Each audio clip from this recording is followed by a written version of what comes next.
En general, hay dos grandes planteos. Algunos, una mirada más general, dicen, bueno, hay que ir de los criterios más generales al análisis de las cuestiones más domésticas, y hay otros que dicen, che, bueno, arranquemos desde la realidad concreta, y proponen todos, que creo que me parece que es muy sencillo, pero nosotros lo deberíamos incorporar. Hay compañeros que claramente lo tienen incorporado, pero son 3 pasos, digamos, para toda situación que empiece a aparecer. Uno, ¿qué es lo que está pasando? Segundo, ¿por qué está pasando lo que está pasando? Y tercero, ¿qué hacemos nosotros? ¿No? Estas 3 preguntas, uno dice, qué pavo, como si fueran fáciles de responder, digamos, ¿no? Obviamente que en la medida de que esa reflexión sea una reflexión colectiva, uno tiene la posibilidad de encontrarle más elementos a definir qué es lo que está pasando, por qué están pasando estas cosas y qué hacer al respecto. La pregunta que nosotros podríamos hacernos es, la operación política que estaba en marcha el jueves al mediodía, ¿por qué estaba pasando? ¿Qué era lo que hacía posible que durante 6 horas los canales del Grupo América tengan las caras de Peña, Duhovne y Caputo indicados como las personas que había que remover, y que cada media hora salgan Urtubey, Massa, Marco Lavagna, Graciela Camaño, Duarte, ¿qué pasaba ahí? ¿Hacia dónde iba esa operación política? ¿Qué intereses se estaban jugando? Después uno agarra y hace lo que hacía años que no veíamos una transmisión tan épica como la de TN respecto a la marcha universitaria. 4 cámaras, cronistas en 4 puntos, Pepe Gil Vidal a cargo de la transmisión, casi relatando de la misma manera el bombardeo en Bagdad que la marcha por la Avenida de Mayo, digamos, ¿no? Y desde otro punto de la marcha está Sandra Borghi. Sandra, estamos yendo a vos. Sí, acá se está yendo la gente, la última columna, 18 cuadras de gente. ¿Desde cuándo tienen esta posición con nosotros? ¿Qué es lo que hace posible que ayer, por ejemplo, en la mañana, por primera vez desde Cresta Roja, compañeros y compañeras, se transmita en vivo una represión? Desde Cresta Roja, diciembre del 2015, que no se transmitía una represión en vivo como se transmitió ayer, la del Ministerio de Agricultura al mediodía, y donde los compañeros, el Tano Catalano, Luciano Fernández y Yasky fueron tratados como señoritos. ¿Qué está pasando? Entonces digo, ¿qué pasa? ¿Por qué está pasando eso? ¿Qué postura tomar? Digamos, esto que uno lo puede analizar, lo puede aplicar al análisis de los medios, tranquilamente uno lo puede aplicar a las cuestiones concretas de la organización política. Y paso a enumerar otra. A muchos compañeros le está pasando que hay funcionarios socialistas que lo llaman y le dicen, che, bueno, nosotros sabemos que tenemos diferencias respecto entre nosotros, pero hay algo peor, que es que la ciudad se ponga amarilla, ¿no? Entonces... Peor, yo no escuché de compañeros. No, yo te acuerdo que yo también con ese discurso voy a hablar con los socialistas. No se crean que no. Pero lo que digo es, ¿qué hacer con eso? Esto es lo que yo voy. Entonces, por lo tanto, establezcamos algún mecanismo. Con este discurso que lo usado al revés, yo fui a hablar al director del Distrito Sur para ver si nos podemos ayudar de alguna manera. Tenemos nueva oportunidad, tenemos, no sé, alguna tarjeta de ciudadanía, tenemos alguna... Bueno, ¿qué es lo que está pasando? ¿Por qué está pasando esa apertura que en otro momento no existía? ¿Qué hacer ante eso? ¿Tenemos una respuesta única? No tenemos una respuesta única, pero vale la pena que nos lo preguntemos. Con la compañera que no está acá, con Paola hablábamos. Paola Martínez es una compañera que milita con nosotros en Ludueña. Estábamos hablando el otro día, el día del cacerolazo, y ella me decía, ella vive en el borde entre Barrio Industrial y Ludueña. Y tenía, creo que debe tener 12 o 13 años menos que yo. Pero yo tenía 26, 27 años y militaba en una comunidad de base del padre Edgardo Montaldo en Ludueña, y ella estaba en otra, pero tenía 15 o 10 o 12. No sé. Las cosas que pasaban en Ludueña en ese momento, de muchos pibes bien chiquitos haciendo tareas sociales. Había una fuerte presión de salir a la calle, digamos, ¿no? Con destino desconocido. ¿No? En Ludueña la herramienta no es el cacerolazo. ¿No? Entonces, ¿qué hago con eso? Cuando ambos recordábamos el fantasma de Pocho Lembrati en el 2001, digamos, ¿no? Entonces, y lo que había pasado en las comunidades de base alrededor de esa capilla en función de lo de Pocho.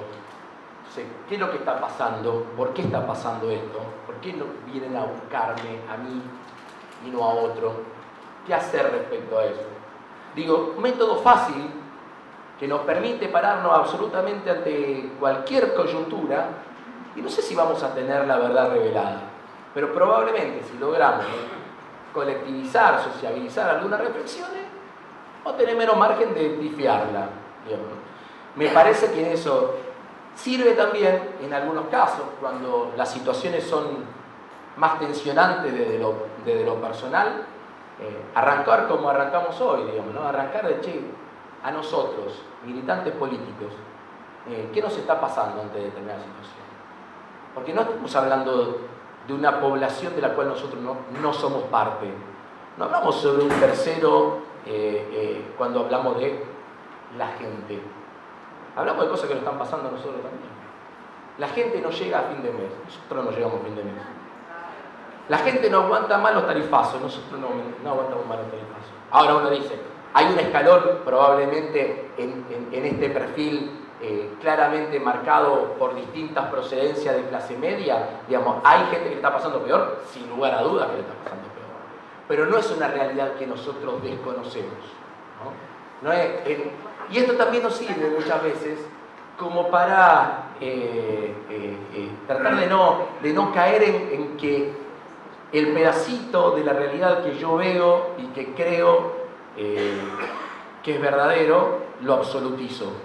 Lo que pasa en mi barrio, lo que pasa en mi lugar, es totalizable a toda la sociedad en la que vivimos. Porque probablemente en determinadas situaciones uno vea, como decía Néstor, la verdad relativa.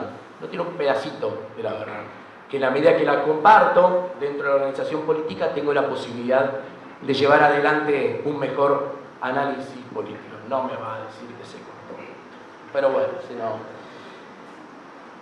Le quiero hablar del... No la enchufé, así que ahí... No sé si hay alguien que me ayude.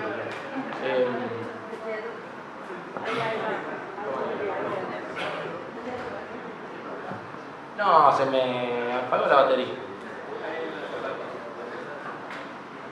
Che, yo le quiero hablar de los frentes de organización. Me quiero hablar de eso y de los lugares, acá está, de los lugares de militancia. Los frentes de organización, los frentes de militancia dentro de una organización son más viejos que la injusticia, no hay ninguna. Básicamente arrancaron cuando uno se dio cuenta, cuando las organizaciones políticas se fueron dando cuenta de que no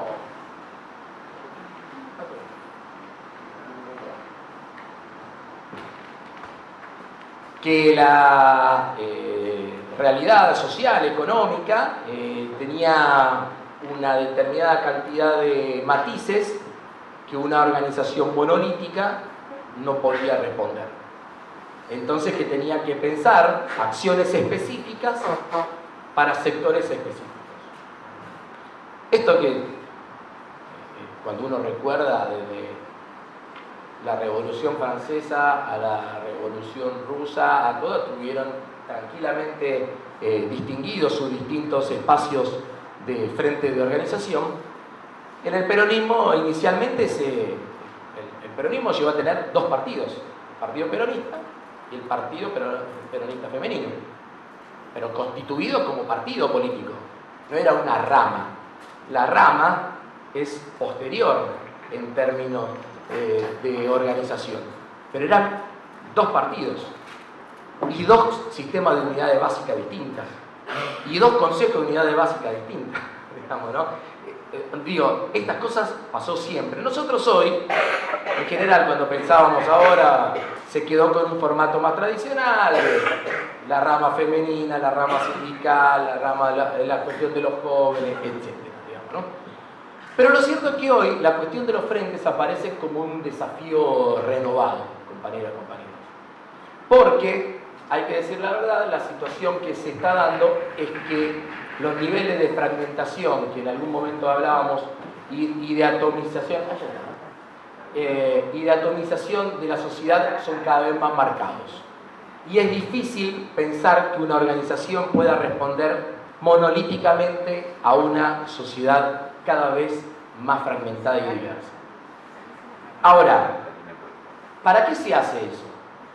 ¿Para qué intentamos armar un frente de jubilados en la corriente? ¿Para qué se trata de estimular un frente o un espacio de mujeres en la corriente?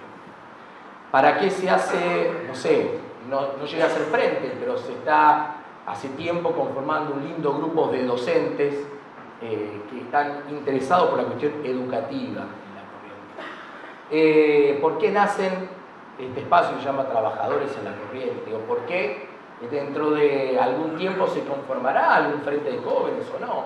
¿O por qué la semana pasada un compañero, después de la marcha universitaria, no de esta semana sino de la otra, un compañero dijo, che, ¿y por qué no conformamos un frente universitario desde la corriente? Podemos tener tantos frentes como específicamente o como creamos conveniente. Primero, en la medida de que creamos que son sectores sociales significativos, que merecen darse una política especial para con ellos. Y darse una política especial para con ellos es muy distinto de, acá les pido a los que vienen con algún cassette de los 70, muy diferente a lo que se planteaba antes como el frente de masas y la vanguardia, ¿no? Entonces, cuando uno analizaba esto un tiempo más atrás, ¿qué es lo que se suponía? Se suponía que había un núcleo fuertemente ideologizado, pero que había un gran pedazo de la sociedad que no necesariamente estaba ideologizado y que se movía a partir de reivindicaciones particulares. Entonces lo que yo tenía que tener era una política para con ese frente, digamos, ¿no?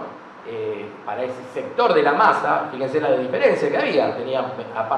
Arrancábamos con la masa casi, la masa, hablaba Perón, el Che mismo, digamos, ¿no? Hablaba de la masa como si hubiera una sola, pero al poco tiempo empezaban a aparecer estos elementos que nos exigían acciones concretas para con ellos que permitían ir yendo y viniendo entre el nivel central de la organización y el frente de masa específico.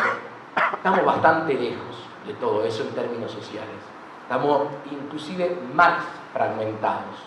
Hace muy poco tiempo acá hubo una charla muy interesante sobre el perfil del trabajo en una de las charlas que hubo que armando los trabajadores en la corriente, cómo la tecnología hoy rompe la vieja idea del trabajo como ordenador social y cómo se dan determinadas situaciones totalmente distintas a las que nosotros pensábamos hace un tiempo. Bueno, creo que también tenemos que pensar los frentes en esa perspectiva. Ahora, ¿dónde está lo significativo de un determinado sector social para el cual darme una política? En que de allí pueda nutrir a la organización general, en que de allí pueda conseguir o cuadros políticos o posibilidad de inserción que me permita ampliar el conjunto. Y para eso desarrollo acciones específicas hacia ese sector específico. Dicho de otra manera, cuando un frente específico, cuando el frente de jubilados empieza a tener un discurso generalizado, empieza a hablar de temas que le interesan a todos, más allá de los jubilados, deja de ser el frente de jubilados, empieza a transformarse en una agrupación política. La agenda del frente es una agenda focalizada sobre los temas de relevancia orientados hacia las personas que pertenecen en esa determinada condición. ¿Significa que tengo que perder una mirada de conjunto? No. Nosotros la vamos a recalcar siempre. Si decimos que el problema que tiene la Argentina es este modelo económico, es lógico que le hable a los jubilados diciendo, che, 10 puntos, perdiste poder adquisitivo, quiere manotear las cajas provinciales, van a subir la edad jubilatoria, para todo lo que llevamos el miércoles 11. ¿Todo esto son reivindicaciones de los jubilados? Sí, pero guarda que el problema no es solamente esto, el problema es el modelo económico. Perfecto. Esa es la línea correcta. Ahora, cuando yo voy a hablarle a un sector específico, sin una orientación específica y haciendo solamente discurso general, la estoy pifiando. Necesito hablarle de las cosas que a ellos les interesan, por los cuales ellos se mueven. Ellos, ellas, digamos, no ustedes agreguen el lenguaje de género que no es muy fuerte, digamos, ¿no? Entonces digo, ahí me parece que hay una clave fundamental. Entonces nosotros, fíjense, hoy tenemos un frente territorial. Hoy nosotros tenemos compañeros que el 90% de su tiempo lo pasan viendo cómo consolidan una organización política en el territorio. Esto significa mayor presencia en cada uno de los barrios que integran cada una de las 22 seccionales policiales que tenemos en Rosario y de los tantísimos barrios más que tenemos dentro de cada una de las seccionales. Obviamente que existe un frente de mujeres con dos miradas. Uno es hacia adentro de la organización y otro es como desde ahí tener un diálogo con organizaciones vinculadas también a la cuestión de género que dan su pelea en la ciudad de Rosario y que exceden obviamente la corriente, ¿no? Y ahí uno tiene otro espectro.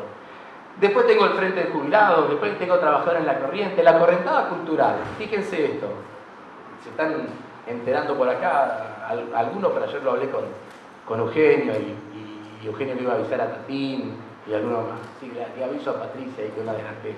Y a la compañera Silvana Piazza también, el compañero Piazza. El compañero Daniel Filmus preside la Comisión de Cultura de la Cámara de Diputados y está impulsando la Ley Federal de Culturas, un debate federal alrededor de ese tema. Hizo un primer encuentro en Resistencia y quiere armar un segundo en Rosario. Bueno, bienvenido.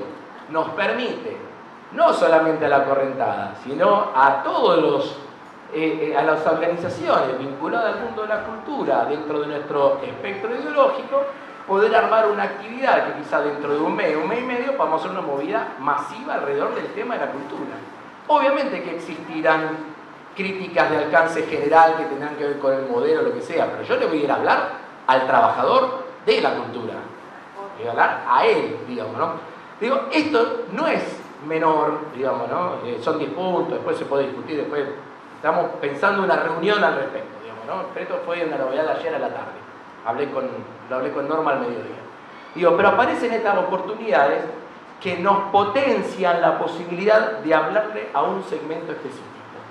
Ahora, con el sector de la cultura en este caso, yo estoy buscando masividad, no, estoy buscando penetración en un sector cualitativamente muy activo de una gran capacidad de expansión.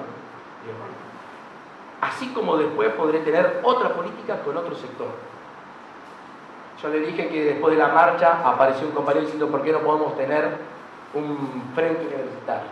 Cuando me trajeron la inquietud digo, miren, armemos todo lo que haga falta, pero no armemos una línea interna más de la COA, porque si nos metemos en la vida interna, gremial de la agrupación universitaria, no terminamos más y las terminamos fragmentando y al fin y al cabo, en lugar de tratar de ganar ese espacio, terminamos fragmentando más. Acá hay un montón de compañeros, por ejemplo, que son docentes y que militan activamente en organizaciones que son parte del esquema de ANSAFE, ALESO, digamos, ¿no? Entonces, fantástico, compañeros, vayan ahí.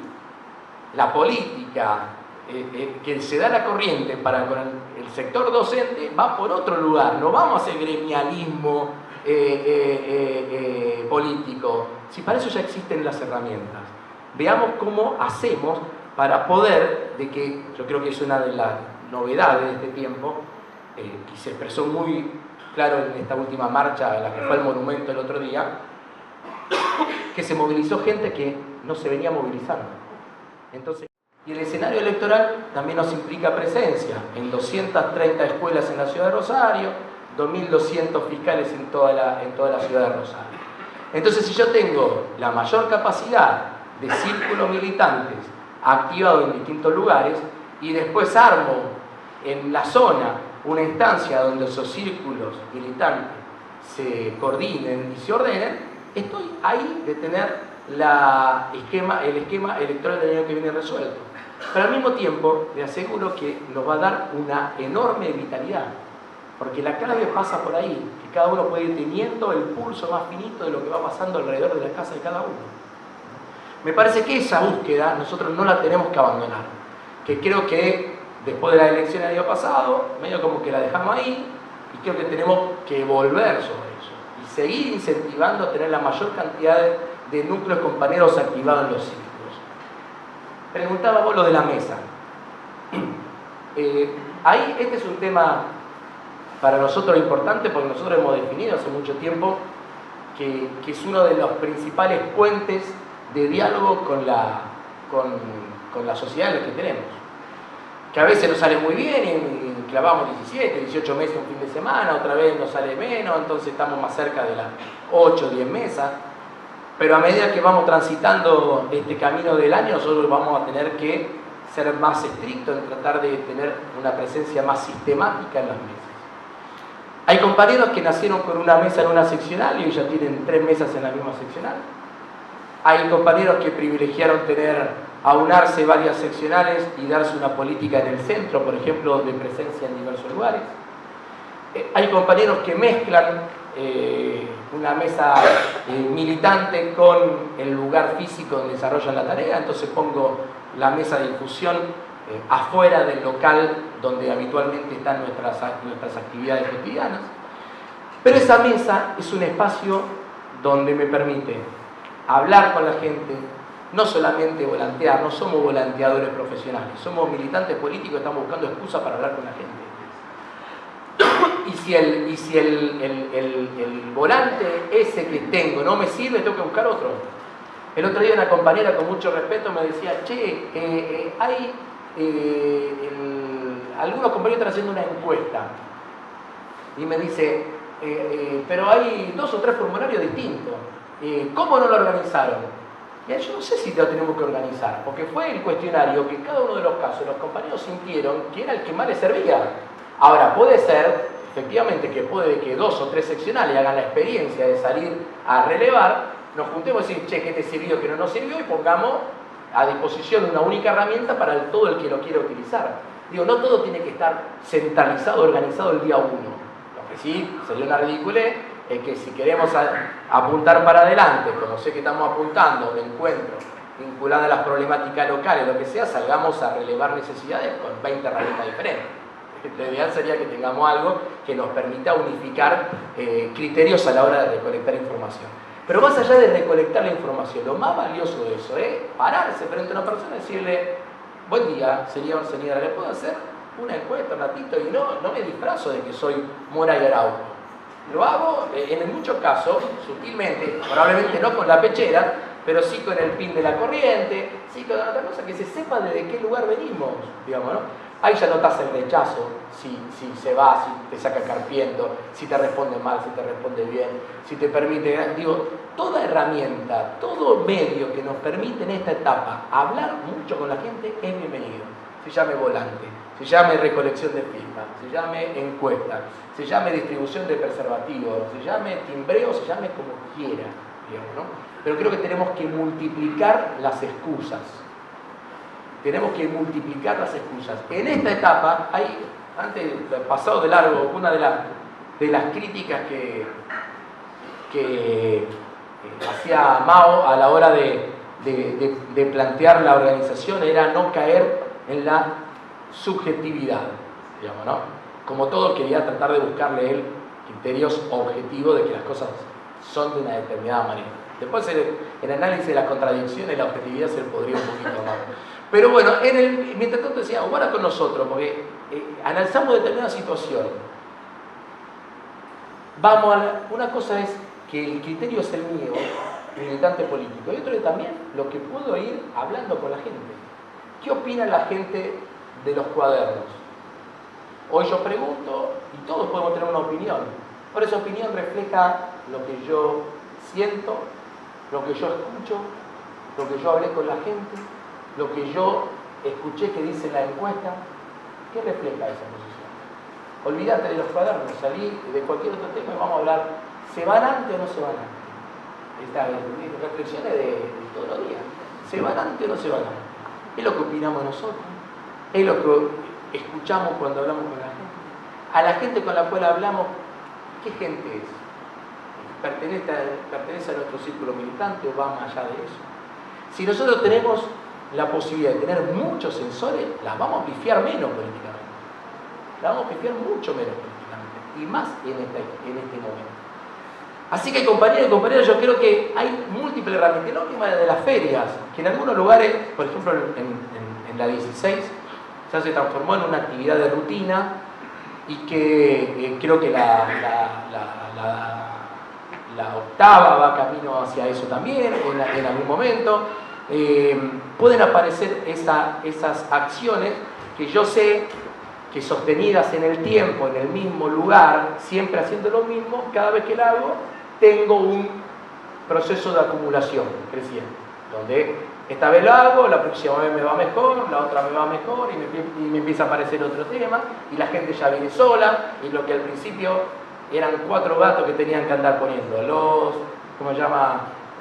Los tablones, la luz, el pelotero, lo que sea, ahora la gente va con su tablón, la gente va con su silla, la gente va con... Digo, ese tipo de cosas sostenidas en el tiempo son recontra valiosas a la vez. Ahora, no nos enamoremos de nuestras propias herramientas.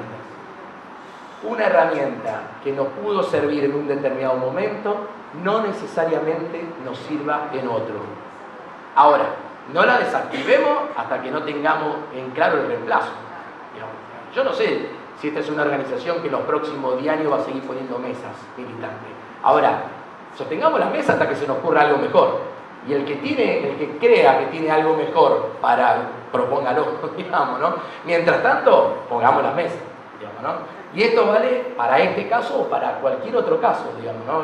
Entonces yo creo que nosotros ahí es donde tenemos que ir afinando. ¿Qué es lo que yo siento en este momento? Que hay una gran demanda de WhatsApp y Facebook de qué hacer.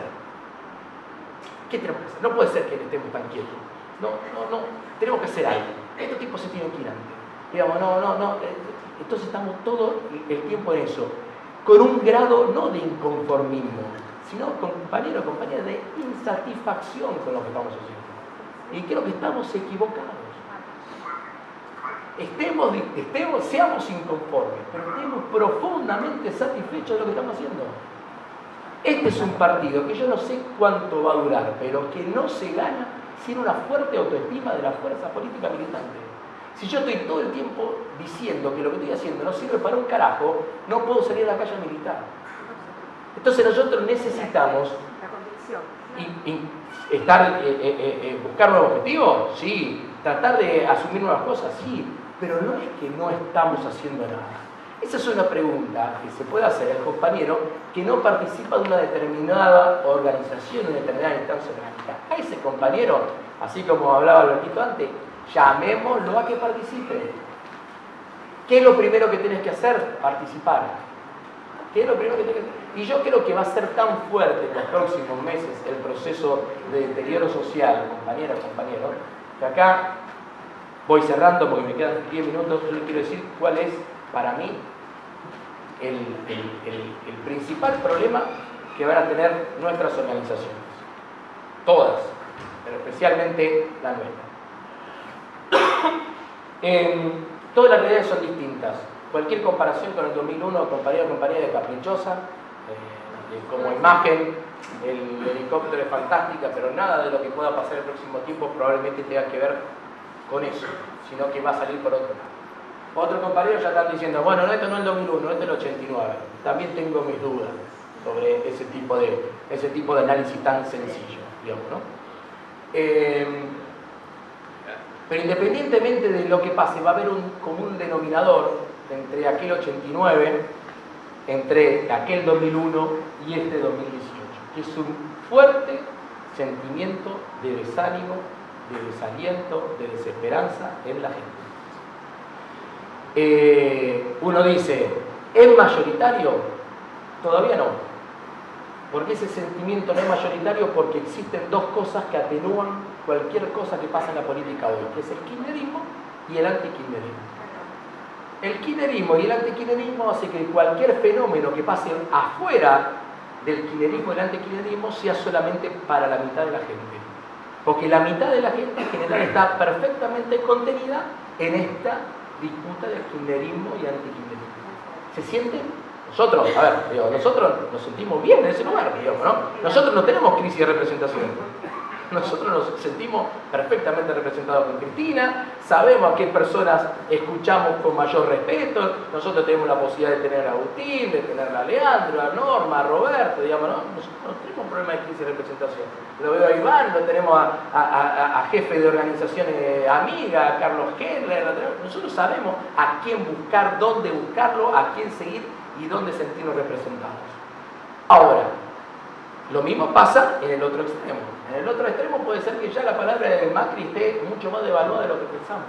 Realmente está en una crisis de credibilidad enorme, y no con los mercados, sino con la gente. Ahora, les comento una experiencia que pasó hace mucho tiempo, pero que esta semana me la volvieron a contar que podría suceder. Verdulería de Palermo, un compañero nuestro, haciendo cola para que la atienda la verdulería. Una señora, muy pituca ella, queriendo comprar no sé qué. ¡Ay, el pimiento a 250 pesos el kilo! La lechuga tal otra cosa. Y puteaba en voz alta. Otra señora muy pituca que estaba tercera en la fila, se le arrima y le dice, no te quejes tanto, que si no vuelve ella. No te quejes tanto, que si no vuelve ella. Así que la credibilidad, la falta de credibilidad de la palabra de Macri no necesariamente genere una situación de abandono de la figura presidencial, porque si no, vuelve ella. Digamos. En esa lógica estamos la mitad de la población. Pero hay otra mitad de la población que no creo en la avenida del medio política, pero creo que funciona normalmente como segundo círculo de estos dos grandes polos. Nosotros tenemos el nuestro. El antikirchnerismo tiene también su periferia. Y en esa periferia, compañero y compañera, el desánimo está al galope. Nos pasa a nosotros, que estamos contenidos políticamente, imagínense a aquellos que no tienen contención política. Y ahí nosotros tenemos que tener mucho, pero mucho cuidado. Y no es esta reflexión, no está desconectada de las posibles decisiones de, como se llama, de acción directa, salir, cacerolear, hacer tal cosa, de estos tiempos, digamos, ¿no? Porque en ese segmento hay que ver qué capacidad tenemos nosotros de construir una hegemonía, en el sentido de que ese segmento exprese lo que nosotros queremos expresar. Dicho de otra manera, si nosotros íbamos a la convocatoria que hubo en Buenos Aires y Pellegrini, había compañero nuestro, estaba el Chamba, secretario general del PC, fue uno de los voceros, ciudadano independiente, compañero político, dirigente político, digamos, ¿no? Pero había un montón de gente que uno no sabe qué lo llevó a estar ahí. Lo llevó a estar ahí la crítica a Macri, lo llevó a estar ahí un incipiente proceso de que se vayan todos. ¿Qué lo llevó a estar ahí? A mí no me queda del todo claro. Pero cuando veo que en Casilda, los convocantes en Casilda fueron la CCC y el MST, eso tiene poco que ver con nuestro análisis. Ellos no acumulan políticamente en el mismo lugar donde acumulamos nosotros. Nosotros necesitamos que el año que viene la disputa sea una disputa con la política bien presente, no con la política ausente del escenario político.